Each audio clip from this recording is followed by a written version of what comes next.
रसिक होयासे जवळी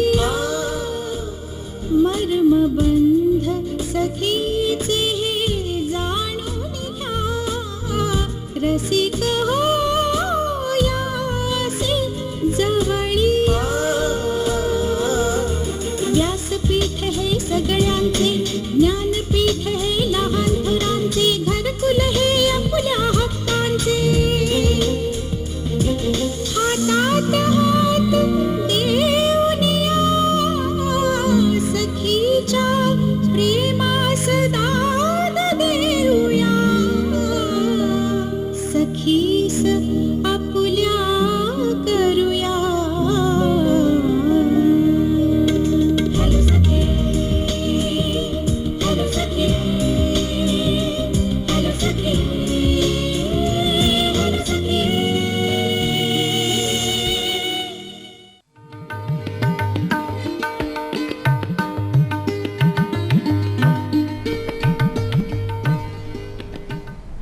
नमस्कार.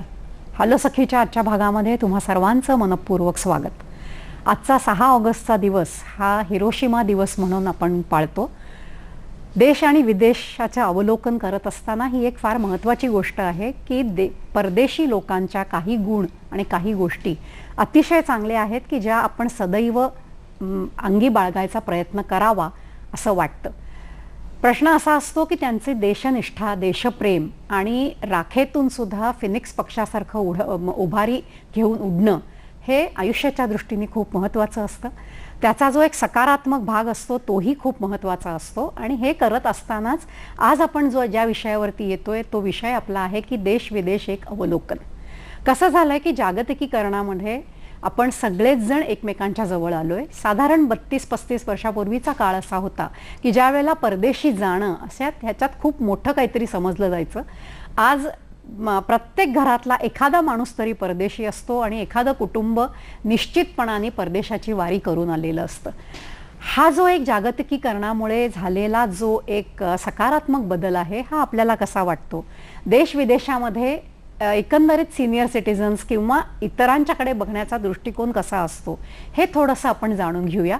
प्रत्येकजण परदेशी जातो तेव्हा स्वतःच्या कल्पनेनी जातो, स्वतःच्या कल्पना त्याच्यात उतरतील असं काहीतरी बघून येतो. तेव्हा आज आपण ह्याचाच उपयोग करून घेणार आहोत. आज आपल्याकडे ह्या विषयावर बोलायला आलेले आहेत त्यांचं आपण स्वागत करूया. त्यांचं नाव आहे डॉक्टर प्राजक्ता मुळे. नमस्कार प्राजक्ताताई. आजच्या कार्यक्रमामध्ये मी तुमचं मनापासून स्वागत करते. प्राजक्ताताईंच्याबद्दल सांगायचं झालं तर त्या MBBS डॉक्टर आहेत.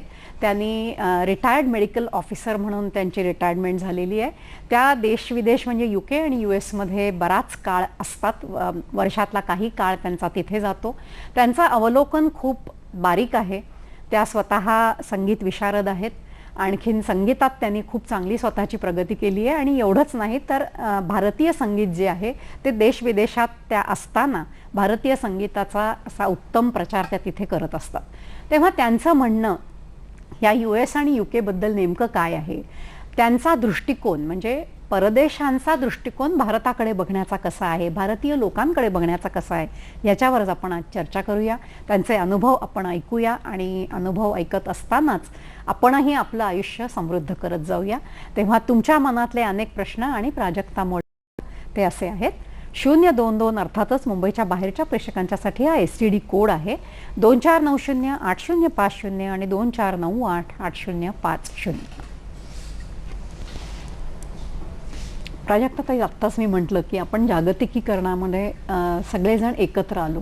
भौगोलिक सीमा ज्या आहेत त्याही पुष्कळशा पुसल्या जात आहेत. आता काही काळ असा होता की ज्या वेळेला आपण परदेशी जाणं म्हणजे काहीतरी मोठी गोष्ट वाटत होती. आम्ही पु ल देशपांडेंचे वगैरे आपण प्रवास वर्णन ऐकायचो आणि त्याच्यावरती समाधान मानायचो. रमेश मंत्री. आज अशी परिस्थिती नाहीये.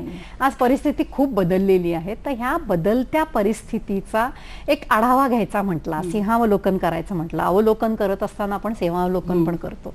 तर तुम्ही नेमकं काय म्हणाल?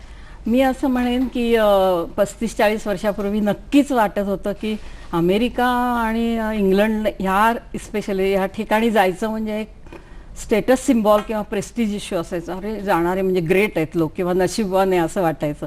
पण आता ते कम्युनिकेशन इतकं जवळ झालंय, म्हणजे सगळ्यांची आर्थिक परिस्थिती सुधारली किंवा मुलं शिक्षणासाठी बाहेर जातात, त्याच्यामुळे आता लोक आरामात फॉरेन टूर म्हणजे काही राहिलेलं नाही.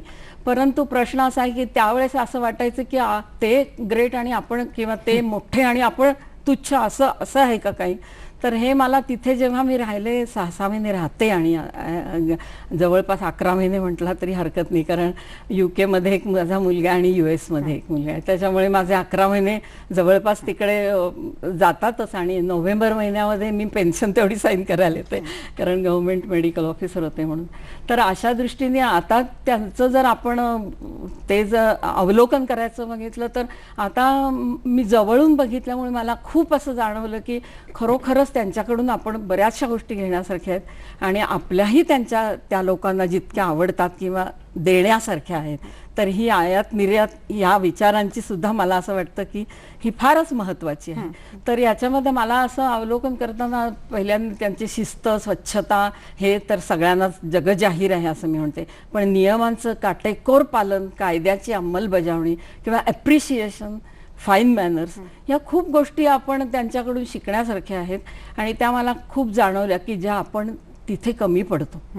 तर शिस्तीचंच जर म्हणाला तर तुम्हाला एक सांगेन उदाहरण की फक्त फुटपाथ म्हणजे पदवासियांसाठीच असतात, तर त्याच्यावरूनच चालावं लागतं. समजा आपल्याकडे तर फुटपाथ कधीच ऑक्युपाईडच असतात, त्यामुळे रस्त्याच्या कडेहून चाललं तरी सुद्धा तिथे CCTV कॅमेऱ्यामध्ये तुम्हाला कॅच करणार आणि लगेच अरेस्ट करणार, तुमचा फोटो काढून घेणार, कॅमेराज पण असतात ना. त्याच्यामुळे काय होतं की लोकांना ते George Washington thought of America 200 years ahead, त्यामुळे ते नियम तेव्हापासूनचे त्यांच्या नसानसात रुजले आहेत. त्यामुळे कुणी असं धाडसच करणार नाही की रस्त्यावरून चालायचं, किंवा इवन तुम्ही साधं फ्युनेरल मी तिथलं अटेंड केलं. अगदी आपल्या इंडियन अनल आपटे म्हणे, पुणेवासियांना माहिती आहे अनल आपटे, RJचे म्हणजे फनेशिया रेडिओचे RJ होते, ते त्यावेळेस एक्सपायर झाले, तेव्हा मी होते तिथे. आणि ॲफ्रो अमेरिकन एक डेथ, आमच्या एक क्लोज मैत्रिणी पैकी एक, तिची मुलगी एक्सपायर झाली, तर तेव्हा पण मी गेलेली होते. तर त्यावेळेस सुद्धा ती शिस्त त्यांच्या फ्युनेरलमध्ये सुद्धा मला जाणवली. म्हणजे कुणीही असं तुम्हाला जर त्या एखाद्या डेड व्यक्तीबद्दल बोलायचं असेल, तर स्पीच द्यायचं असेल, तर तुम्हाला आदल्या दिवशी नाव रजिस्टर करावं लागतं, आणि ती बॉडी हॉलमध्ये, मोठे हॉल, भूखंड मोठा आहे, त्यामुळे हॉलमध्ये ठेवली जाते काचेच्या ह्याच्यात, म्हणजे दुर्गंधी वगैरे पण येणार नाही, अशी ओपन कधीच ठेवत नाहीत. आणि त्यांच्याबद्दल बोलायचं असताना आधी रजिस्टर नाव करून तुम्हाला 5-5 मिनिट वेळ दिला जातो, म्हणजे कुणी आलं मला बोलायचं असं चालत नाही. म्हणजे ती शिस्त मला तसंच. किंवा त्यावेळेस जी डेथ व्यक्ती असते तिला ते गिफ्ट देतात, म्हणजे ज्यांची ऐपत जशी $100 म्हणा, $500 म्हणा, काय असेल ते, पण ते आवर्जून सगळ्यांना द्यायची तिकडे पद्धत आहे. ओके. आणि हे मला शिस्तीचं जास्त जाणवलं. नंतर स्वच्छतेच्या बाबतीत तर तुम्हाला सगळ्यांनाच, आपल्याला सगळ्यांनाच आता ते इतकं माहिती झालंय की तिथे अगदी एक कागदाचा चिठोरा सुद्धा पडत नाही वगैरे. पण असं असतं की हे सगळे संस्कार आहेत. हो, संस्कार आहे. तर हे संस्कार आपण कुठे कमी पडतो? कारण आपल्याला देशप्रेम आहे का नाही हा एक प्रश्न जरी आपण बाजूला ठेवला तरी माझा हात म्हणजे कागद रस्त्यावरती टाकायला जातोच कसा? म्हणजे आमच्याकडे हे का नाही आणि त्यांच्याकडे असण्याची कारण काय? मी ते सांगितलं ना, 200 वर्षापूर्वीच जॉर्ज वॉशिंग्टननी हे नियमावली जी केली आहे ती आजतागायत ती त्यांनी चालू ठेवली. दुसरी गोष्ट, असं शेवटी आपण म्हणतो यथा राजा तथा प्रजा, तिथल्या राजाला हा कागद टाकलेला चालणारच नाही, आपल्या राजाला चालतं, कसंही कुठेही थुंका कुठेही, असं हे ते म्हणजे अतिशय जाणवतं की असं व्हायला नकोय. पण आता हे राजा जर स्ट्रिक्ट असेल तर तो असा नियमावली करेल आणि त्याच्यामध्ये मुख्य हेवी पेनल्टी किंवा हेवी फाईन, खूप जबरदस्त दंड ते आकारतात. म्हणजे साधं थुंकलं तरी सिंगापूर वगैरे सुद्धा ठिकाणी म्हणजे ब्रिटिशांनी तिथे वळण लावलं नाही की तुम्हाला धाडसच होणार नाही की तुम्ही कुठे थुंका किंवा हे करा. तर इव्हन आता पार्कवर त्यांचे पेट्स जे असतात त्यांना घेऊन जातात. त्या पेट्सना घेऊन गेले तरी त्यांनी समजा कुत्र्याचे त्या डॉगीची विष्ठा असेल तरी त्याच्यासाठी सुद्धा त्यांना त्या बॅग्स घेऊन याव्या लागतात किंवा त्यांचे स्पून्स त्यांना दिलेले असतात आणि त्या स्पून्स त्या बॅग्स कलेक्ट करून त्यांना डॉगीच्या ट्रॅशमध्येच टाकाव्या लागतात. त्यामुळे असं कुणीही तिथे असं विद्रूप दर्शन वगैरे दिसणार नाही. आणि मुख्य म्हणजे थुंकतात का लोक हे मला आपल्याकडे का जाणवलं म्हणा किंवा तिकडे जाणवत नाही का, तर तुमचं ना ॲज अ डेंटिस्ट म्हणजे माझा मुलगा असल्यामुळे मी सांगते की ओरल हायजीन तुमचं बॅड आहे. तुमची तोंड स्वच्छ नाही, दात स्वच्छ नाही, त्यामुळे तुम्हाला लाळ येते आणि त्याच्यामुळे तुम्ही थुंकता किंवा गुटखा वगैरे पान खाता. तर हे बंद व्हायला पाहिजे. ही व्यसनं सुद्धा कारणीभूत आहेत तुमच्या म्हणजे बेशिस्त किंवा अस्वच्छता ठेवण्यामध्ये. तर ह्या गोष्टी आपल्याला रवींद्र कुडाळकर यांचा फोन आहे, पुण्याहून बोलतायत ते, बघूया त्यांना काय म्हणायचं. नमस्कार. नमस्कार. वैद्यकीय सेवा, संगीत क्षेत्र आणि समाजसेवा या तीनही क्षेत्रातल्या एका अष्टपैलू व्यक्तिमत्वाची आपण आम्हाला संवाद साधण्याची संधी आज दिली. खूप बरं वाटलं. माझे 3 प्रश्न आहेत प्राजक्ता मॅडमला. पहिला प्रश्न असा आहे की देश विदेशांमध्ये संवेदना, संवेदनशीलता, माणुसकी आणि नातेसंबंधातील प्रेम कसे आपणास अनुभवास मिळाले, हा पहिला प्रश्न. दुसरा म्हणजे असं की विदेशांमध्ये जे सण उत्सव साजरे केले जातात त्याच्या पद्धती आणि आपल्या पद्धती यामध्ये कशा प्रकारचा फरक असतो, तिथे उत्साह कसा असतो, हा दुसरा प्रश्न. तिसरं म्हणजे असं की एक व्यक्ती म्हणून आपण जवळपास वर्षातले अनेक महिने परदेशात वास्तव्य करीत असतात, तर तिथे एक व्यक्ती म्हणून आपलं स्वतःचं व्यक्तिमत्व फुलवायला परदेशातल्या अनुभवांचा आपल्याला कसा उपयोग झाला आणि आपण एक प्रगल्भ व्यक्तिमत्व म्हणून कसं विकसित झालं. त्यांचे तिन्ही प्रश्न चांगले आहेत. त्यांचा जो पहिला प्रश्न आहे तो असा आहे की संवेदना, माणुसकी आणि नातेसंबंध हे त्या लोकांचं जपणं किंवा त्याच्याबद्दल तुमचं नेमकं मत आहे. ऍक्च्युली तसं म्हणाल तर माणुसकी त्यांच्याकडे आहे. ते जरी 18व्या वर्षी मुलांना बाहेर काढत असले, म्हणजे वेगळं राहा, इंडिपेंडंट व्हा, तुम्ही लग्न करा, नोकरी करा, काहीही करा, हे त्यांचं स्वातंत्र्य त्यांना दिलेलं असलं तरी पण माणुसकी ही म्हणजे मी अनुभवली का, कारण माझ्या मुलांचे जे इन्स्टिट्यूटमध्ये काम करणारे लोक आहेत ते तर आता इतके घरेलू रिलेशन्स किंवा संबंध वाढले की कुठल्याही वेळेस ते काही लागलं तरी म्हणजे मुलगा जर बिझी असेल तरी ते लोक मला मदत करतील की don't worry, I will help your Maugham. म्हणजे ही माणुसकी आहेच आहे, नक्कीच आहे. दुसरी गोष्ट त्यांनी काय सांगितलं, नातेसंबंध सुद्धा त्यांचे जरी मुलं वेगळी राहतात याचा अर्थ ते काही मुलांपासून तुटलेले नाहीये.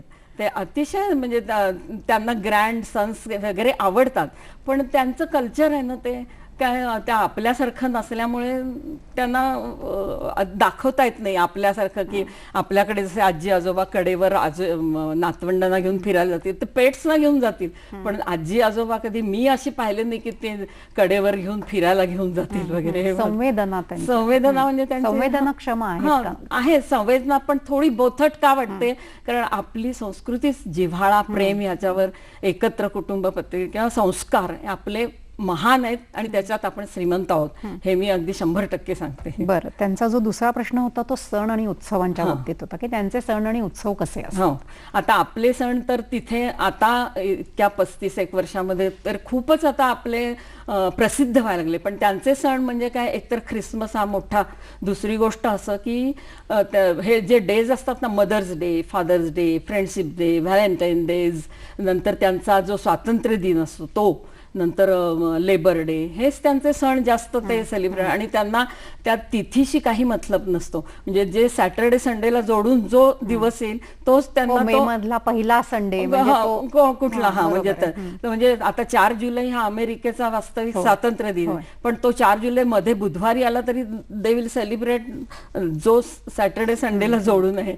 हे म्हणजे त्यांचं त्याच्यामध्ये इंटरेस्ट आहे त्यांना, सुट्टी मिळून लॉंग वीकवर, पण ते सुद्धा एकत्र ते सगळे स्वातंत्र्य दिन साजरा करतात. आपल्याकडे ठिकठिकाणी असतो असं तिथे नसतं, एकाच मोठ्या ह्याच्यावर ते सगळे गेट टुगेदर होतात, फायर वर्क असतं, फटाकेबाजी नसते पण फायरवर्क अप्रतिम असतं, ऑर्केस्ट्राज असतात, गाण्याची सुद्धा संधी मिळते. इव्हन आपले सण सुद्धा 15 ऑगस्ट किंवा हे तर मी स्वतः मी सांगितलं ना माझी तिरंगा साडी जरा फेमस तिथे म्हणजे मी घेऊन गेले तिथे, कारण मी ESI मुलुंडला असताना नेहमी पॅट्रियोटिक सॉंग्स म्हणायला मला नेहमी आग्रह केला जायचा 15 ऑगस्ट 26 जानेवारीला.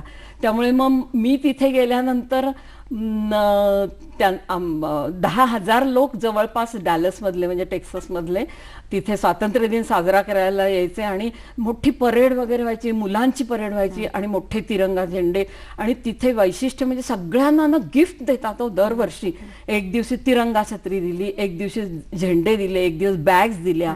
म्हणजे हे ना तिकडचं खूपच म्हणजे पैसा आहे म्हणून पण दानत पण आहे. बरोबर. तसं आपल्याकडे काही इतकं दिसून येत नाही. तिसरा त्यांचा जो प्रश्न होता तो असा होता की तुम्ही तुमचं व्यक्तिमत्व तिथे कसं विकसित ठेवता, आणि एक प्रगल्भ व्यक्तिमत्व, कारण बरेच महिने जर तुम्ही तिथे असतात तर ते स्वतःच्या व्यक्तिमत्वाची एक ओळख तुम्ही कशी काय राखून ठेवता? चांगला प्रश्न आहे हा, कारण सगळ्या जणांना असं वाटतं की 6 महिने, बापरे 6 महिने राहणं शक्यच नाही फॉरेनमध्ये, कारण लोनली लाईफ आहे. बट जरी लोनली लाईफ असेल तरी सुद्धा माझा एकतर गाण्याचा छंद असल्यामुळे मला तर तिथे ना खूपच म्हणजे फनेशिया रेडिओवर माझी मुलाखत झाली, गाणी व्हायची, सगळे अँकरर्स म्हणजे अगदी ओळखीचे, किंवा महाराष्ट्र मंडळ, गुजराती समाजानंतर मला म्हणजे अगदी वाटच बघतात तुम्ही जाताय पण परत केव्हा येणार. आणि गाण्याचे क्लास वगैरे सुद्धा घ्यायला मला खूपच या बाबतीमध्ये त्यामुळे माझा वेळ कधी 6 महिने निघून जायचं कळायचं नाही. पण तरी सुद्धा बाकी सुद्धा गोष्टी आहेत की जे त्यांच्या पॅट्रियोटिक डेजला मला बोलवायचे, किंवा एखाद्या समारंभासाठी ओपनिंग काही करायचं असेल तरी हे म्हणजे मला म्हणजे त्या बाबतीत मी नशीबवान म्हणा. खरं माझ्यात तसा स्पार्क आहे असं मला वाटत नाही, पण समहाऊ त्यांचं माझ्याबद्दल इम्प्रेशन खूप छान व्हायचं. बरोबर. आणि आपले सण सुद्धा तिथे खूप छान साजरे करतात. अगदी दहीहंडी पासून ते रंगपंचमी वगैरे अत्यंत म्हणजे ते लोकांना, गोऱ्या लोकांना इतकं त्याच्याबद्दल वाटतं ना की ते आवडीने येतात. आम्ही म्हणजे बोलावलं नाही तरी म्हणतात वेन इट इज, होली केव्हा आहे. म्हणजे स्मिता सहस्त्रबुद्धे आपल्याशी बोलतायत आणि बघूया त्यांना काय म्हणायचंय. हॅलो, बोला. मी अलिबाग जवळ पोयनाड म्हणून गाव आहे, तिथून स्मिता सहस्त्रबुद्धे बोलतेय. बोला. मला डॉक्टर प्राजक्ता यांना मी थोडं ओळखते, कारण त्या FM वरून मला फोन करत असतात आणि आज मी त्यांना टीव्हीवर पाहते. त्यामुळे मला फार बरं वाटतं की मला फोन करणारी एक व्यक्ती मला आज समोर दिसते. आणि विषयही खूप छान चाललाय. मला त्यांना असा प्रश्न विचारायचा आहे की मी एक टीचर आहे आणि तुम्ही परदेशामध्ये जाता त्यावेळेला तिकडच्या जर तुम्ही शाळा पाहिल्या असतील तर मग आपल्या भारतामधल्या शाळा आणि तिकडच्या शाळा यात तुम्हाला नेमका असं काय फरक जाणवतो की आपल्या शाळांमध्ये आपण तिकडचा काय बदल करून घ्यायला हवा असं तुम्हाला वाटतं? हे एक. आणि दुसरं म्हणजे आपलं भारतीय संगीत परदेशात पोचावं या दृष्टीने तुम्ही नेमकं काय केलंय? की एकदा मध्ये मला असं वाटलं होतं की तुम्ही काहीतरी रामायणा संदर्भात काही तिथे हे केलेलं होतं, तर त्याची थोडंसं सांगाल का? हो, सांगते. त्यांच्या प्रश्नाला उत्तर आपल्याला नक्की द्यायची आहेत, पण तत्पूर्वी आपण घेतो एक छोटी विश्रांती. छोट्या विश्रांतीनंतर तुमचं सर्वांचं मनपूर्वक स्वागत करते. त्यांचे जो प्रश्न आहे की तो शाळांमधला आहे पहिला, की शाळांमध्ये फरक तुम्हाला काय जाणवतो, कारण त्या एक शिक्षिका आहेत, तर काय सांगाल तुम्ही? तिथे शाळा प्रायमरी, सेकंडरी, टर्शरी अशा 3 विभागात असतात. पण शाळा सुद्धा आपण सिलेक्ट करताना म्हणजे जिथे ऍडमिशन मुलाला घ्यायची आहे, एक तर 5 वर्ष पूर्ण झाल्याशिवाय तिथे प्रवेशच नसतो, कारण 5 वर्षापर्यंत ॲज अ डॉक्टर मी सांगते पूर्णपणे ब्रेनची डेव्हलपमेंट मुलांची होत असते. त्यामुळे 5 वर्षानंतरच शाळेत घालावं असं मी सुद्धा इथे सुद्धा सगळ्यांना सल्ला देईन. तर 5 वर्षानंतर तर 1st to 4th 5वी ते 8वी, 8वी 9वी ते 12वी असं असतं, आणि नंतर त्यांना डायरेक्ट युनिव्हर्सिटीमध्ये ॲडमिशन मिळू शकते पुढचं शिक्षण घ्यायला, किंवा इतर स्कूल्समध्ये म्हणजे अमेरिकेमध्ये स्कूल म्हणतात कॉलेजेसना, आणि किंवा कॉलेजेस इन द UK मध्ये म्हणतात. तर असं घेता येतं. आणि त्यांना ते पब्लिक स्कूल आणि प्रायव्हेट स्कूल असे 2 प्रकारच्या शाळा असतात. पब्लिक स्कूलमध्ये त्यांना युनिफॉर्म नसतो मुलांना, त्यांना फीज नसते, आणि सगळं ब्रेकफास्ट वगैरे म्हणजे फ्रूट्स देतात. म्हणजे असं ब्रेकफास्ट जास्त येत नाही. माध्यान्ह भोजन जे असतं ते त्यांना घरूनच आणतात म्हणजे सगळे, आणि फळं कॅडबरीज किंवा दूध वगैरे देतात चांगल्या क्वालिटीचं. तिथे अजिबात असं अलाउडच नाही आहे काही मुलांना बाधेल असं. आणि मग त्या शाळा ज्या असतात त्या त्यांच्या घरापासून जवळच असायला त्यांना प्रिफर करावं लागतात. कारण काय, त्यांचं जे घराचे टॅक्स आणि शाळेचे टॅक्स असतात ते एक ठराविक तिथल्या एरियामधल्याच ऑफिसमध्ये भरावे लागतात. त्यामुळे ह्या सोयीमुळे त्यांना तिथेच, म्हणजे आता इथे मी म्हटलं मी मुलुंडला राहते, माझ्या नातवंडांना मी डॉन बॉस्कोला घेईन असं अजिबात परमिशन नाही. त्यामुळे त्यामुळे एकतर त्यांना सोयीस्कर पण पडतं शाळेतून नेणं आणणं, आणि दुसरी गोष्ट की सगळ्यांच्याच दृष्टीने ते लाभदायक आहे. नंतर मग हे स्कूलचं प्रायव्हेट स्कूल्स खूप महाग आहेत आणि त्या अगदी सुपर रिच लोकच साधारणपणे, मग त्यांची हॉस्टेल्स वगैरे पण असतात.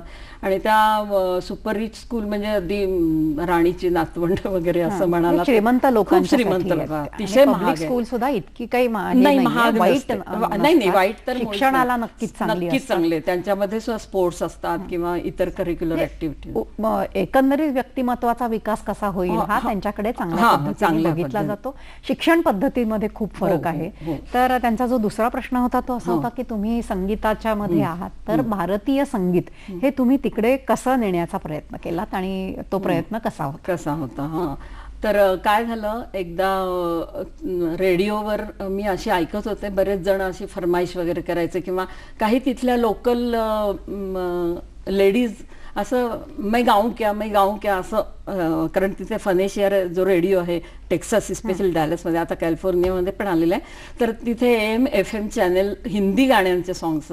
तर असं मी ऐकलं, मी म्हटलं अरे, मी माझ्या मुलाला विचारलं आपण गाऊ शकतो का? तर तो म्हणाला की तू विचार प्रश्न हे करून फोनवर, कारण आपल्या आतली जी उर्मी असते, आपले जे संगीत आपल्या ह्याच्यात जर गायला मिळालं तर कुठल्याही सिंगरला आनंदच होईल ना.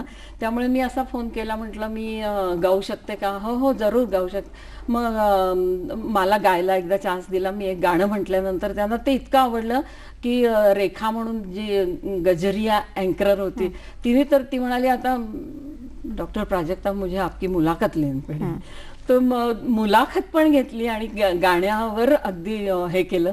त्यामुळे मला ह्याचा एक फायदा झाला आणि त्याच्यामुळे रेडिओ हा कारमध्ये पण असतो, सगळीकडे असल्यामुळे माझी प्रसिद्धी होत गेली. आणि मग महाराष्ट्र मंडळात एकादशीला भजनाचा कार्यक्रम, त्याच्यात मला आवर्जून ते अनलापटे मी म्हटलं ते बोलवायचे.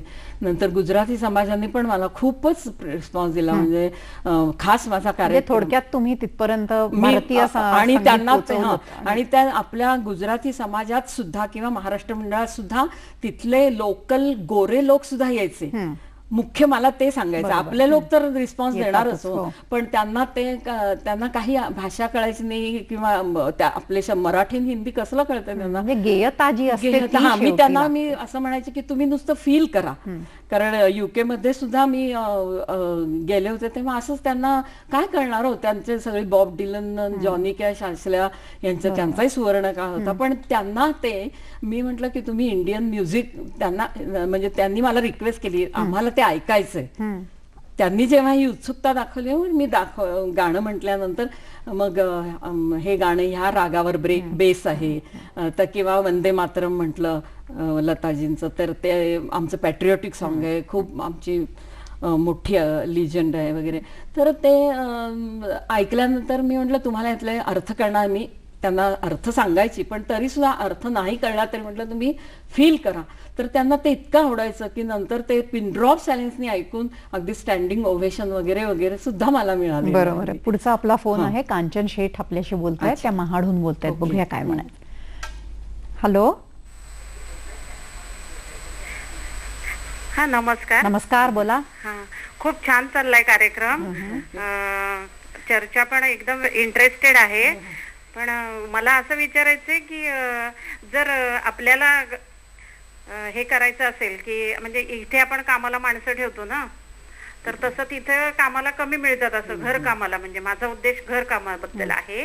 तर जर घर कामाला माणसं जर कमी मिळतात तर मग हे असे सर्व्हिस करणारे किंवा बिझनेस करणारे ते आपलं टाइम मॅनेजमेंट कसं करतात? स्वच्छता तर असतेच, नियम तिथले इतके कडक आहेत, आपल्या इथे लोकसंख्येमुळे ते नियम पाळणं फार कठीण आहे. तर ते टाइम मॅनेजमेंट कसं साधलं जातं. तर मॅडम तिथं बऱ्याचदा राहतात, तर मला त्यांच्याकडनं हे मार्गदर्शन हवं होतं. मी बऱ्याच वेळा परदेश प्रवास केलाय, पण आपण कसं वरचेवर जातो आणि चांगला भाग फक्त बघून येतो. इंटरनल गोष्टी त्यांनी सांगितल्या तर बरं होईल. बरोबर. त्यांचा जो प्रश्न होता तो बरोबर आहे. एकतर खूप महाग मिळतं आणि नोकर ठेवणे ही संकल्पनाच मुळी त्यांच्याकडे नाहीये. तर तुम्ही त्याच्याबद्दल काय सांगा?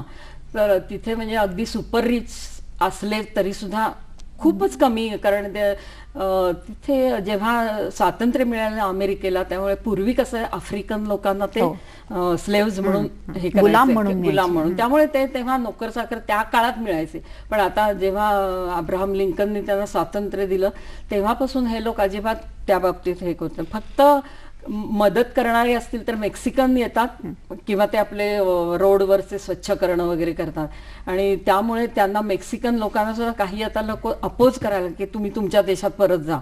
पण नाहीतर मग स्वच्छता कोण करणार, म्हणून ओबामांनी स्ट्रिक्टली सांगितलं की त्यांना अजिबात तिकडे पाठवायचं नाही. हे एक झालं बाहेरच्या कामाचं. आणि घरच्या कामाचं म्हणाल तर अगदी तुम्ही बरोबर म्हणाला, एकही नोकर तिथे मिळणारच नाही तुम्हाला, कारण जिथे स्वीपर सुद्धा तो गाडी घेऊन येतो, आपलं काही काम करतो आणि गाडीतून जातो. म्हणजे त्यामुळे आपल्याला त्यामुळे तो डॉक्टर असो, मोठा प्लास्टिक सर्जन असो किंवा सुपर स्पेशालिस्ट असो, इंजिनियर असो, CA असो, काय बिझनेसमॅन असो, ते त्यांची फॅमिली सगळं घरातलं डिशवॉशरला भांडी लावण्यापासून ते वॉशिंग मशीनतून कपडे काढण्यापर्यंत सगळे मिळून काम करतात, अगदी कार्पेट क्लिनिंग पासून.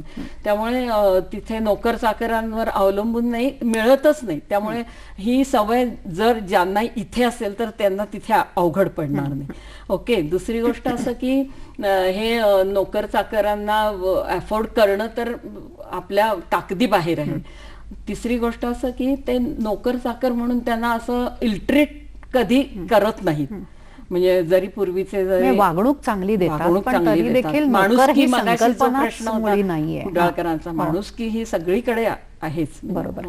थोडंसं आता महत्वाचं म्हणजे आपण जेव्हा असं म्हणतो ना की शेजार धर्म, की शेजारी किंवा त्यांच्याकडे एक असं फॉर्मल वातावरण खूप आहे असं तुम्हाला वाटत नाही का? की कुठेही काय झालं की आधी अपॉइंटमेंट घ्या, फोन करा, म्हणजे आपलं जाणं येणं जे सहज आहे ना, की आपल्या शेजारच्याची बेल वाजवली, आजी आजोबा आहेत, दोन्ही शेजारी शेजारी राहतात, तर एकमेकांचं कितीतरी जाणं येणं असतं. हे थोडंसं कुठेतरी परदेशात नाहीये किंवा कमी आहे त्याची, असं तुम्हाला नाही का वाटत? आणि गेले कित्येक वर्ष त्याच्यात काही सुधारणा नाही झाली. नाही, कारण काय माहितीये, George Washington thought of America 200 years ahead. त्यामुळे त्यावेळेस त्यांचे जे एक संस्कार म्हणा किंवा त्यांच्या रीतीभाती किंवा त्यांचे जे वागण्याच्या पद्धती त्या अजून कंटिन्यू आहेत. म्हणजे त्याच्यामध्ये चांगल्या पण आहेत आणि वाईट पण आहेत. चांगल्या इन द सेन्स की शिस्त, मी म्हटलं स्वच्छता किंवा नियमांचं काटेकोर पालन, कायद्याची अंमलबजावणी, तर ते आहेत. पण मग हे तुटकपणा जो आहे, 18व्या वर्षीच मुलाला बाहेर ठेवायचं, काढायचं वगैरे, त्याच्यामुळे मग आपण तेवढे मोकळे नसतो तिथे. शेजारी माझ्या तर पाकिस्तानी राहत होते, म्हणजे माझ्या मुलाच्या शेजारी, पण मला कधी असं वाटत नाही की आपण तिच्याकडे जाऊन, कारण बेल वाजवली तरी ते उघडणार नाहीत. मी तुम्हाला सांगितलं ना, फोनवर आधी त्यांच्याशी बोलावं लागतं, आणि ते जर तुमच्या ओळखीचे असतील तरच ते दार उघडणार, फोन वर अपॉइंटमेंट घेऊन सुद्धा. त्यामुळे डॉक्टरांच्या बाबतीत सुद्धा तिथे अपॉइंटमेंट घेऊनच जावं लागतं. इमर्जन्सी, अगदी डायर इमर्जन्सी असेल तरच तुम्ही जाऊ शकता की एखाद्या हॉस्पिटलमध्ये, अदरवाईज नॉट पॉसिबल. पण एक सांगते तिथे की जरा सिकनेसचं प्रमाण आपल्यापेक्षा कमी आहे. म्हणजे मला वाटतं की एखादी गोळी घ्यायची वेळ आली नाही, कारण हवा चांगली, प्रदूषण नाही. जरी -5-6 डिग्रीज टेम्परेचर, आम्ही म्हणजे साईट सीइंग करत होतो, पण कधी सर्दी नाही, खोकला नाही, कारण पोल्युशन नाही, ती थंड हवा प्युअर असायची. बरोबर. थोडंसं आणखीनही विचारायला मला असं आवडेल की वृद्ध लोकांच्याकडे बघण्याचा दृष्टिकोन आणि अपंगांकडे बघण्याचा दृष्टिकोन, खूप सुखसोयी त्यांनी उपलब्ध करून दिलेली आहे, तो तुम्हाला कसा वाटतो? कारण शेवटी असं आहे की 18व्या वर्षी, जसं तुम्ही मगासपासून म्हणताय की जर मुलं वेगळी होत असतील तर तिथे अटॅचमेंट असणं हे सुद्धा अपेक्षित नाहीये ना, की 18व्या वर्षी मुलं आपलं जितकं बघतात आणि आपल्या आयुष्यात ते पुढे जात असतात, तर आजी आजोबांना, पणजोबांना त्यांनी बघावं हे मुळी त्यांच्या संस्कृतीचा भागच नाहीये. पण ह्याचा अर्थ असा नाही की गव्हर्नमेंट सुद्धा त्यांच्याकडे बघत नाही. तर एक काहीतरी प्लॅनिंग असणार की बाबा, कारण त्यांच्या इकडे जसं आयुर्मान सगळ्या जगामध्ये वाढतंय तसं त्यांच्याहीकडे ते वाढलेलं आहे. तर ह्याच्या ओल्ड एज होम्स किंवा ह्यांच्याकडे अपंगांच्याकडे असं बघण्याची त्यांचा दृष्टिकोन कसा असतो? अगदी चांगला प्रश्न आहे हा. कारण आपल्याकडे आपण 18व्या वर्षीने आपली मुलांची लग्न होऊन एक मूल होईपर्यंत आपण जबाबदाऱ्या घेत असतो, पण तिकडे तसं नाही. अगदी म्हणजे ते मला खटकतं, वाईट वाटतं, पण नाही, त्यांना काही वाटत नाही त्याचं, कारण त्यांचं ते कल्चरच आहे. पण तरी सुद्धा government takes lot of care, म्हणजे सोशल सिक्युरिटी म्हणतात ना, तर आपल्याकडे हॉस्पिटलला इथे नर्सिंग होम म्हणतात, पण तिकडे अमेरिकेमध्ये नर्सिंग होम्स म्हणजे वृद्धाश्रम. तर त्यांच्यासाठी त्यांना ते स्पेशल बांधून बिल्डिंग्स दिलेले असतात. काही काही जण तर अक्षरशः डिसेबल असतात, एकटे राहतात किंवा हजबंड वाईफ टुगेदर वृद्धात राहतात, पण त्यांना कशाची कमी पडत नाही हो. तुम्हाला सांगते मी, ते लिफ्ट वगैरे तर सगळं असतं, कॅफेटोरिया असतं, त्यामुळे फूड वगैरे सुद्धा त्यांना मिळतं तिथे. आणि त्या अपंगाच्या गाड्या तुम्ही म्हणता ना, त्या गाड्यातून ते डिसेबल अगदी सुपर मार्केटपर्यंत खरेदी सुद्धा करून देतात. हे मला त्यांचं अगदी आश्चर्य वाटतं. म्हणजे ते इतके इंडिपेंडंट आहेत ना, कोणावर अवलंबून राहायचं हे नाही. दुसरी गोष्ट, नुसते अपंग लोकांच्या बाबतीत म्हणाल तर त्यांची सुद्धा भरपूर काळजी घेतली जाते. त्यांना सगळ्या UK मध्ये सुद्धा जे काउन्सिल होम्स म्हणतो ते म्हणजे नर्सिंग होम्स ह्याच्यासारखे, तर त्यांना फक्त 50 पाऊंड त्या घराचं भाडं असतं. आणि ते आपल्याकडे जसं क्वार्टर्स असतात की अमुक एक भाडं भरायचं आणि त्याच्यामध्ये तुम्ही सर्व्हिस होईपर्यंत राहायचं, पण त्यांना तिथे त्या काउन्सिल हॉलमध्ये UK मध्ये मरेपर्यंत राहायची परवानगी. बरं. जेव्हा तो किंवा ती व्यक्ती एक्सपायर होते तेव्हाच ते व्हेकेट केलं जातं आणि दुसऱ्या एम्प्लॉईला दिलं जातं. बरं. आणि असं आहे की नाहीतर बाहेरची भाडी जर रेंटलमध्ये राहिलं तर 650 पाऊंड्स पर मंथ. महाग आहेत म्हणजे ते सगळं प्रकरण. तर हे सर्वसामान्यांना परवडणार आणि त्यांना तो नाहीये. गॅस फ्री असतो माहितीये. जे म्हणजे council- बऱ्याच गरीब गोष्टी लोकांना त्यांनी विचार करून केलेले आहेत. गॅस फ्री असतो, त्यांना PWDचं सगळं फ्री असतं आणि फक्त 50 पाऊंड भाडं म्हणजे काहीच नाही. बरोबर. आणि दुसरी गोष्ट, अपंग तुम्ही जो म्हणालात उल्लेख, तर त्याच्यामध्ये तिथे इतकं अपंगांना तर म्हणजे आता एक मी तिथे म्हणजे TV सिरियलवर चालायचं की अपंग ते डिसेबल मिस्टर मॅथ्यू आणि ॲमी, ते डॉर्फ आपण म्हणतो ना, 3 फूट उंचीचे लोक, तर ते लोक तर आपल्याकडे विदूषक म्हणून सर्कशीत वगैरे, पण ती ॲमी आणि मॅथ्यू ते 3 आणि 3.5 फूट उंच, तो मनुष्य दोन्ही पायानी क्रचेस घेऊन चालणारा, पण त्या लोकांना त्यांच्या 4 सिझर झाली, तिथे सिझेरियन, आणि त्या C सेक्शन मध्ये 4 मुलं झाली, त्यातला एक डॉर्फ आणि बाकी सगळी नॉर्मल अमेरिकन गोरी सुंदर मुलं आहे. आणि त्यांनी इतका त्यांचा फार्म डेव्हलप केलेलं आहे की त्याच्यामध्ये पंपकिनची शेती ते सगळ्या ऑल ओव्हर अमेरिकेला पुरवतात. तिथे हवं तर बाकीची साईट सीइंग, म्हणजे हे जे करणं, किंवा ते स्वतः सुद्धा अपंग असून इराकमध्ये जाऊन त्यांनी अपंग मुलांना घेऊन इकडे अमेरिकेत आले आणि त्यांना फ्री ट्रीटमेंट वगैरे त्यांना बरं म्हणजे हे जे करणार हा दृष्टिकोन थोडासा वेगळा आहे. आपल्याला मंजुळा शेणॉय विचारतात प्रश्न आणि त्या बेळगावहून बोलतात. नमस्कार. सारे जहां से अच्छा हिंदुस्तान हमारा. त्यामुळे परदेश कितीही सुंदर स्वच्छ डिसिप्लिन असला तरी once you are in India आपल्याला खूप हायचं वाटतं. हे मी स्वतः अनुभवले. मला मुळे मॅडमला असं विचारायचंय की आपण वर्षाचे बऱ्याच महिने परदेशी असतात, इथे आल्यावर आपल्याला कसं वाटतं आणि इथली ओढ वाटते का? तसंच आपल्या इथली जी वाईट खोड आहे ती नाहीशी करण्यासाठी आपण काही पावलं उचलण्यास उत्सुक आहात का किंवा काही करता का? आणि इथली अस्वच्छता आणि पॉलिटिकल इंटरफिअरन्स सोडलं तर भारतासारखा देश नसावा असं माझं मत आहे. आपलं मत सांगावं. तसंच रिसेशन मध्ये भारताने जशी उभारी घेतली तसं प्रगत देश अजूनही करू शकलेला नाहीये. हे जस्ट कंपॅरिझन म्हणून सांगते. तर माझी दीर जाऊ तिथे 30 वर्षाहून अधिक काळ आहे, पण ती नेहमी म्हणते की तू खूप सुखी आहेस तिथे. मला फक्त एवढंच विचारायचं की महिलांच्या सुरक्षेविषयी तिथे कसं आहे, म्हणजे त्याबद्दल थोडं सांगावं. धन्यवाद. चांगले प्रश्न आहेत त्यांचे. त्यांच्या त्या प्रश्नांना आपण उत्तर नक्की देणार आहोत, पण तत्पूर्वी घेतोय आपण एक क्षणाची छोट्या विश्रांतीनंतर तुमचं सर्वांचं परत एकदा स्वागत करते. त्यांचे जे प्रश्न होते ते खूप चांगले होते. पहिलं म्हणजे तुम्ही इतके महिने परदेशात असता तर तुम्हाला भारताची ओढ वाटते का?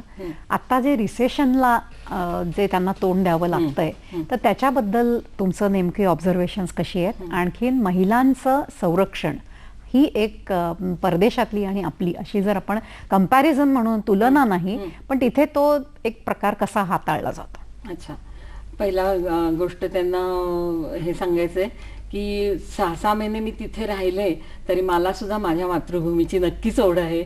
आपला जन्म इथे गेला आहे, त्यामुळे असं मी कधीच मानत नाही आपला देश ऑफकोर्स मी सांगितलं ना, संस्कार, सणवार किंवा आपले जे कल्चरल ह्याच्यामध्ये आपण फार श्रीमंत होतो. आपली ही श्रीमंती त्या लोकांना आता इन्स्पायर करते की खरोखर तुमचे सण ते आपणहून येतात. सांगितलं ना, होली वगैरे या गोष्टीला, दिवाळी. ओबामा तर व्हाईट हाऊसमध्ये लाइटिंग करतात दिवाळीत, आणि आता तर ते ठरवतात की एक दिवस दिवाळीतली सुट्टी द्यायची, नाहीतर आपल्या सणांना सुट्टी मिळणं फार मुश्किल आहे. त्यामुळे काय हे एक त्यांचं सणावारांचं हे आहे. दुसरी गोष्ट असं की बायकांना तिथे नक्कीच, तिथे मी एक सांगते तुम्हाला, बायका अतिशय सुरक्षित असतात. नुसतं त्यांचे बॉयफ्रेंड गर्लफ्रेंड अगदी फुटपाथवर सुद्धा किस करतील एकमेकांना, कारण त्यांचं कल्चर आहे तसं. पण आपल्याला टच नाही करणार. They will not misbehave. आणि समजा धक्का लागला किंवा चुकून लागला तर they will say very sorry. म्हणजे ह्या गोष्टी ज्या फाईन मॅनर्समध्ये आपण म्हणतो ना, हे सुद्धा महत्वाचं आहे. कारण काय होतं की मग बायकांना नाहीतर असुरक्षित वाटणारच ना, पण असं कधीही होत नाही, कारण त्या बाबतीमध्ये ते लोक फार फार पर्टिक्युलर आहे असं मला वाटतं. थोडासा प्रश्न असाही मला विचारायला आवडेल तुम्हाला, की आपण देश विदेश एक अवलोकन असं म्हणतोय आज, तर त्यावेळेला ह्या 2 अवलोकनांमध्ये जर आपण असा थोडासा विचार केला तर साधर्म्य आणि त्यांची एक, ज्याला आपण म्हणतो बलस्थानं असतात, तशी एक मर्मस्थानं पण असतात. तर त्या मर्मस्थानांबद्दल जर मी तुम्हाला विचारलं तर तुम्ही काय सांगाल? मर्मस्थानं म्हणजे तुम्हाला एक्झॅक्टली म्हणायचं आहे काय? म्हणजे मर्मस्थानं म्हणजे ज्याला आपण म्हणतो ना मायनस पॉइंट्स त्यांचे कुठले असतील, की ते थोडंसं लक्षात येतं की हे नाही आवडत आपल्याला. जसं तुम्ही मगाशी म्हणालात की 18व्या वर्षी आई वडिलांच्या पासून लांब राहणं हे थोडंसं खटकतं गोष्ट.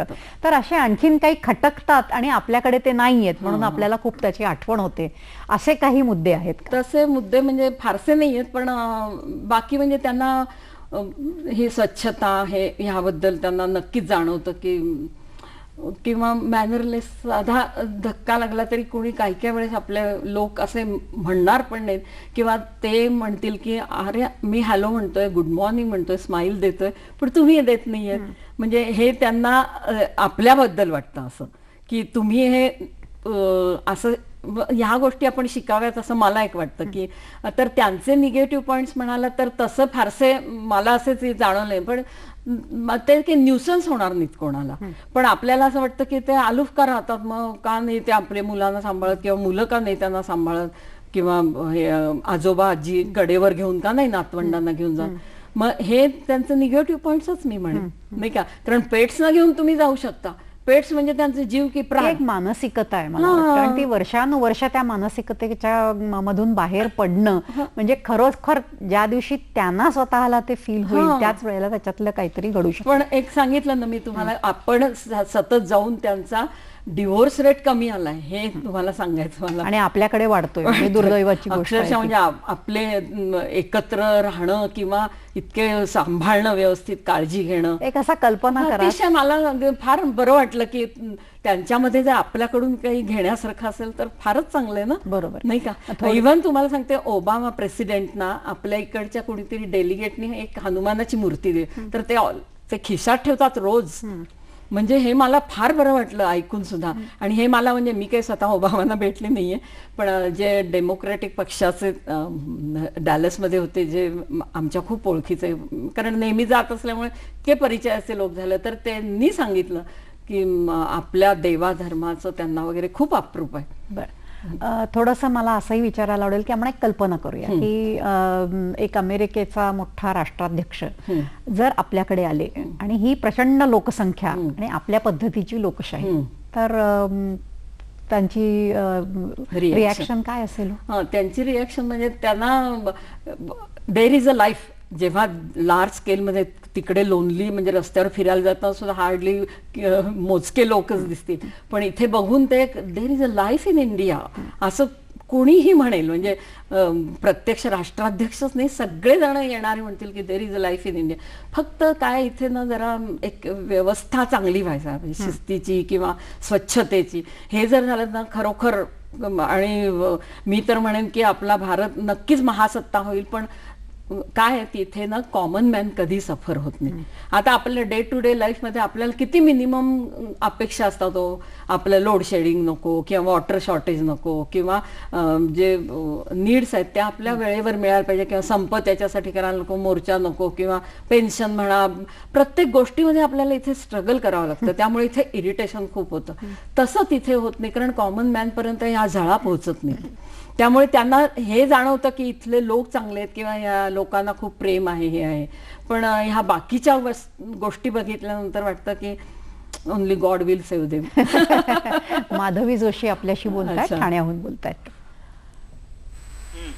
हॅलो, हा हा बोला. हा मी असा प्रश्न विचारू इच्छिते, तो जिव्हाळ्याचा आहे अगदी, की बाळणपणा करता म्हणून मुलींच्या आया जातात, सुनांच्या सासवा जातात. तर मला असं विचारायचं आहे की तिथे स्वयंपूर्ण असतात ना, कारण तिथे नोकर चाकर मिळत नाहीत. तर मला काय म्हणायचं की तिथे जर त्या मुली आपल्या स्वयंपूर्ण होतात तिथे, तर मग तसं स्वयंपूर्णता आपल्या इकडे कशी येईल असं तुम्हाला वाटतंय? कारण आपल्या आया पण तिकडे जातात फॉरेनला त्यांचं बाळणपण करण्याकरता, आणि तिथे सर्वंट नसल्यामुळे त्यांनाच करायला लागतं ना स्वतःला सगळं. तर असं स्वयंपूर्णता आपल्या मुलींच्या मध्ये इकडे कशी काय येईल? मला त्यांच्या प्रश्नाला थोडीशी री ओढायची आहे की स्वयंपूर्णतेच्या बद्दल असंही वाटतं की तिकडे जाऊन तुम्हाला बाकी सगळं जर UK US खूप आवडतं, तर मग हे तुम्ही सोडून हे आई वडिलांना बोलून हे सोयीस्कर तुम्ही बदलता का? हा, तर बरोबर. त्याच्यावरती तुम्ही बरोबर बरोबर, अगदी चांगला प्रश्न आहे, तुम्ही सुद्धा चांगला विचारलाय. तर अगदी स्वयंपूर्णता आपल्याकडे यायची गरज नाही असं मला एक वाटतं, कारण नोकर चाकर इझिली अवेलेबल, चायनामध्ये पण नोकर चाकर मिळतात, भरपूर मिळतात. तसं आपल्याकडे इझिली अवेलेबल असल्यामुळे आपल्याला हा प्रश्न येत नाही. आणि दुसरी गोष्ट, तिकडच्या ना हवामानामुळे आपण कधीही असं थकवा येईल असं वाटत नाही. आता माझ्या सुनेची 2 बाळंतपण झाले, तुम्हाला विश्वास बसणार नाही, त्यांना जसे कन्सिव्ह होतात ना बायका, तेव्हापासून हजबंड वाईफना ट्रेनिंग असतं आणि त्यांना ट्रेनिंग दिलं जातं की डिस्चार्ज झाल्यानंतर तो अम्बिलिकल कॉर्ड पडायच्या पासूनच पुरुषांनी आंघोळ, म्हणजे पित्याने आंघोळ घालायची, आणि तो माझा मुलगा करतो तशी सगळेच तिथले पेरेंट्स करतात. आणि त्यामुळे इतकं प्रत्येक गोष्टीमध्ये शेअर असतो कामाचा, त्यामुळे त्यांना असं जाणवत नाही की कुणी जरुरीला आपल्याकडे 6-6 महिने आपण बेडवरून खाली येणार नाही किंवा पण तिथे आठवड्याभरात तुम्ही बाहेर फिरायला. थोडा प्रश्न असा असतो की मग आई वडिलांना बोलवून का घेतात, हा जो एक कारण प्रश्न काय असतो. असतं, आई वडिलांनाही वाटतं ना, शेवटी आपली सून आहे, मुलगी आहे, नक्कीच ना, आणि एक प्रेमापोटी आपल्याकडे प्रेम जिव्हाळा आहे, ह्याच्यामुळे पण जास्त बांधले गेलोय तो. बरोबर. आणि हा बॉन्ड आहे ना आपला, हा फार चांगला आहे मी तर म्हणेन. आणि हा बॉन्ड त्यांना उलट आपल्यासारख्या आश्चर्य वाटतं आजही त्यांना बरं की वाटतं कसं असू की शकतं. असू शकतात, आणि असे भारतीय लोक इतके चांगले आहेत हे आपण अभिमानाने सांगायला पाहिजे. बरोबर, म्हणजे हो हा की नाही? महत्वाचा मुद्दा त्यांच्याकडे नेण्यासारखा हा, आहे असं नेण्यासारखा म्हणायला आहे, हरकत नाही. नक्कीच आहे. आपण अशीच चर्चा पुढे चालू ठेवणार आहोत, पण तत्पूर्वी घेऊया एक क्षणभर विश्रांतीनंतरच सर्वांचं परत एकदा स्वागत करते. आपण सगळंच बोलतोय त्याच्या वेळेला असंही मनात येतं की गरीब लोक किंवा गरिबी ही परदेशात नाहीये असं नाहीये. गरीब लोक आहेत, गरिबी आहे, अगदी आपली सायन धारावी आपण म्हणतो की नाही, तसे सुद्धा काही एरियाज असतील. पण आपण जसं भिकारी म्हणा किंवा बेगर्स म्हणा, असं जे रस्त्यावरती आपण बघतो असं मात्र तिथे कुठेही दिसत नाही. तर ह्याच्या मागे नेमकं म्हणजे कशा पद्धतीने हे सांभाळलं जातं? आता एक तर आपली जवळपास लोकसंख्या धरली तर 120 करोड वगैरे आहे. US ची 32 करोड आहे आणि UKची 7 करोड आहे. आता तुम्ही कम्पेअर करा की ह्या एवढ्याशा पॉप्युलेशनमध्ये त्या लोकांना गरीब का ठेवायचं असं त्यांचं सरकारी धोरण. दुसरी गोष्ट, तुम्हाला एकही तिथे झोपडी दिसणार नाही की झोपडीत एक लोक राहिले. सगळ्यांना घरं प्रोव्हाइड केली जातात. म्हटलं ना काउन्सिल हॉल वगैरे, काउन्सिल घरं किंवा नर्सिंग होम्स वगैरे ते झालं. पण भिकारी जे आहेत ना ते आपल्याकडे पैशाला पासरीत, पण तिथे भिकारी एखाद दुसरा दिसेल त्यांना होमलेस म्हणतात. आणि ते होमलेस म्हणजे एकतर गोऱ्या रंगामुळे ते आधी भिकारी आहेत का नाही असं वाटत नाही. दुसरी गोष्ट असं की अंगभर कपडे, थंडी असल्यामुळे त्यांना मिळतातही हे. आणि त्यांना होमलेसचं एक हॉस्टेल आहे. तुम्ही पर्स्यू टू हॅपीनेस हा सिनेमा जर बघितला तर त्याच्यात कळेल की तिथे भिकारी लोकांना आज जर त्यांनी आत्ता बुक केलं तर 24 तास तिथे राहायची परवानगी आहे. 24 तासानंतर ते होमलेस हाऊस सोडू शकतात हॉस्टेल. तर आणि परत मग दुसऱ्या दिवशी परत रजिस्टर असं त्यांचं, आणि तिथे सगळं त्यांना खायला प्यायला कपडे म्हणा किंवा अंथरूण पांघरूण सारं काही मिळतं. तर ह्या गोष्टी भिकाऱ्यांना जर तिथे एवढं हे केलं जातं तर मग तुम्ही सांगा मला की म्हणजे किती सरकार त्यांचं काळजी घेतं प्रत्येक जनतेची. हे मला फार भावलं त्यांचं ते अवलोकन करताना. म्हणजे काय आहे, लोकसंख्या हा मूळ लोकसंख्या हा मुद्दा आहे. मुख्य मुद्दा आणि आहे. भरपूर पैसा आहे, तो भरपूर समृद्ध पैसा देश आहे, समृद्ध देश त्याच्यामुळे या आहे. सगळ्या पण प्रोव्हाइड ते करणं सोपं आहे. सांगा, तो पैसा असून सुद्धा तो म्हणजे Planning व्यवस्थितपणे नाही युटिलायझेशन होतो की असं कोणी त्याच्यात सफर होणारे आहेत असं नाही. कुठेही जा, एखादा इव्हेंट असेल ना तिथे सुद्धा म्हणजे मी इतके एन्जॉय केलेत ना तिथले इव्हेंट. सॉरी, तर तिथे फ्री तुम्हाला जेवण करूनच पाठवणार, स्नॅक्स फ्री देणार. या गोष्टी एवढंच नाही की फनेशी या रेडिओवर काही काही प्रश्न विचारून सुद्धा तुम्हाला बक्षिसं देतात. रामदेव बाबाचं याचं $100 तिकीट होतं, मी पण जिंकलं, माझ्या मुलांनी पण जिंकलं. म्हणजे हे ज्या गोष्टी आहेत ना की दानत, ह्याच्यामुळे तिथे ना फारसा हा गरिबी किंवा भिकारी हा प्रकार फार येत नाही. एवढंच नाही तर ट्यूब ट्रेन्सचे जे टनेल्स असतात ना तिथे UK मध्ये मी पाहिलं की छानपैकी गिटारवर किंवा मोठ्या मोठ्या चर्चेस समोर हे गिटार वाजवून गाणी वगैरे म्हणतात वगैरे. खूप कलेक्शन होतं, अगदी 50-100 पाऊंड्स पर डे होतं. पण त्या लोकांना सुद्धा असं उगीच बसून गायचं नाही, त्यांना लायसन्स लागतं. या प्रत्येक गोष्टीमध्ये लायसन्स म्हणजे ही शिस्त जी आहे ना ती अत्यंत, म्हणजे मी म्हटलं आपणही काहीतरी टिफिन वगैरे पुरवावेत, पण नाही, त्याला लायसन्स लागतं. एका बाईनी असंच गुजराती बाई स्वस्तात म्हणजे $20 जर टिफिन असेल तर ती $10 द्यायची. तर एका धाब्यावरच्या सरदारजीला कळलं, त्यांनी दुसऱ्या दिवशी नाही काही दिवसांनी त्याला कळल्यानंतर त्यांनी विचारलं, काय मॅडम तुमच्याकडे लायसन्स आहे का? I will sue you. तुम्ही तिसऱ्या दिवशी ते बंद केला. म्हणजे ह्या गोष्टी आपल्याकडे कुठे इलिगल वाटेल ते चालतं, असं नको व्हायला ना. त्यामुळे त्यांना ती शिस्तीचा हे बाणाच म्हणा किंवा तो आदर्श घेण्यासारखा आहे, नक्कीच घेण्या. आणि किंवा इव्हन हॉटेल्समध्ये गेला हे काही किंवा आपल्याला काही पदार्थ वगैरे करून विकायचं असेल तरी तुमचं तेल कसं आहे, तुम्ही ग्लोव्ज घालता की नाही, तुमचे केस बांधलेले आहेत की स्वच्छता आहे, पहिल्यांदा ते बघतात. आणि टॉयलेट आधी बघतात आणि नंतर आत शिरतात. टॉयलेट स्वच्छ तर मग रेस्टॉरंट स्वच्छ. हे आपल्याकडे कुठे एवढं पाळलं जातं. म्हणजे अगदी रिमोट प्लेसला आम्ही ह्याला गेलो होतो, लाव्हा बेड म्हणून एक रिमोट प्लेस आहे. तर तिथे एवढी रिमोट प्लेस की हार्डली एखाद दुसरी गाडी साईट सिंगलायची. म्हणजे ज्वालामुखी हे झाल्यानंतर थंड लाव्हाचे बेड्स अगदी काळीशार माती असावी ना असं दिसायचं. पण तिथे सुद्धा एवढ्या रिमोट प्लेसला कोमोडचा रेस्टरूम म्हणतात तिकडे टॉयलेटला अमेरिकेत. नंतर तुमचं tissue paper towel, liquid soap, basin, drinking water सगळं अवेलेबल. कुठे चिडचिड करायचं कारणच येत नाही ना. बरोबर. थोडंसं मला असंही विचारायला आवडेल, अगदी थोडासा वेळ आपल्याकडे आता शिल्लक आहे की एज्युकेशन म्हणजे शिक्षण जे असतं, मूल्य शिक्षण आपल्या शिक्षण पद्धतीत आणि त्यांच्या शिक्षण पद्धतीत खूप फरक आहे.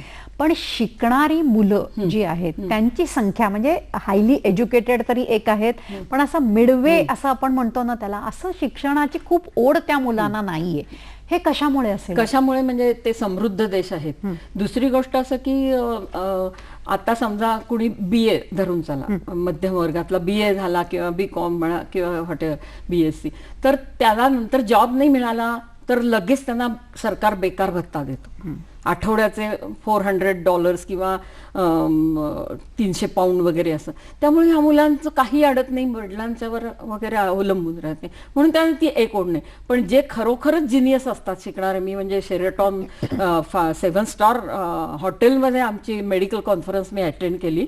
तर तिथे जे ऑल डॉक्टर्स होते कलिग्ज, अगदी इतके छान आमच्या मस्त कॉन्फरन्स झाली तेव्हा. तर तिथे त्यांची मुलं सुद्धा हुशार आहेत आणि मग ते असे ब्रिलियंट लोक सुद्धा आहेत की जे नासामध्ये आहेत. रसिक होयासे जवळी मर्मबंध सखीचे हे जाणून घ्या. रसिक होयासे जवळी व्यासपीठ हे सगळ्यांचे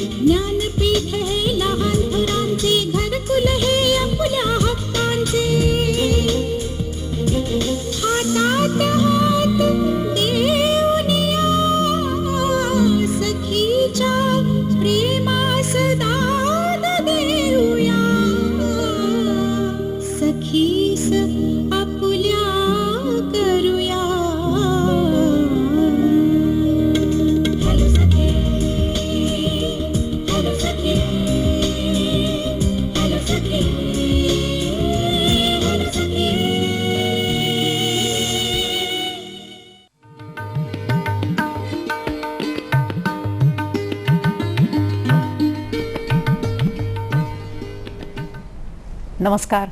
हॅलो सखीच्या आजच्या भागामध्ये तुम्हा सर्वांचं मनपूर्वक स्वागत. आजचा 6 ऑगस्टचा दिवस हा हिरोशिमा दिवस म्हणून आपण पाळतो. देश आणि विदेशाचे अवलोकन करत असताना ही एक फार महत्त्वाची गोष्ट आहे की परदेशी लोकांच्या काही गुण आणि काही गोष्टी अतिशय चांगल्या आहेत की ज्या आपण सदैव अंगी बाळगायचा प्रयत्न करावा असं वाटतं. प्रश्न असा असतो की त्यांचे देशनिष्ठा, देशप्रेम आणि राखेतून सुद्धा फिनिक्स पक्षासारखं उभारी घेऊन उडणं हे आयुष्याच्या दृष्टीने खूप महत्त्वाचं असतं. त्याचा जो एक सकारात्मक भाग असतो तोही खूप महत्त्वाचा असतो. आणि हे करत असतानाच आज आपण ज्या विषयावरती येतोय तो विषय आपला आहे की देश विदेश एक अवलोकन. कसं झालंय की जागतिकीकरणामध्ये आपण सगळेच जण एकमेकांच्या जवळ आलोय. साधारण 32-35 वर्षापूर्वीचा काळ असा होता की ज्या वेळेला परदेशी जाणं ह्याच्यात खूप मोठं काहीतरी समजलं जायचं. आज प्रत्येक घरातला एखादा माणूस तरी परदेशी असतो आणि एखादं कुटुंब निश्चितपणाने परदेशाची वारी करून आलेलं असतं. हा जो एक जागतिकीकरणामुळे झालेला जो एक सकारात्मक बदल आहे हा आपल्याला कसा वाटतो? देश विदेशामध्ये एकंदरीत सिनियर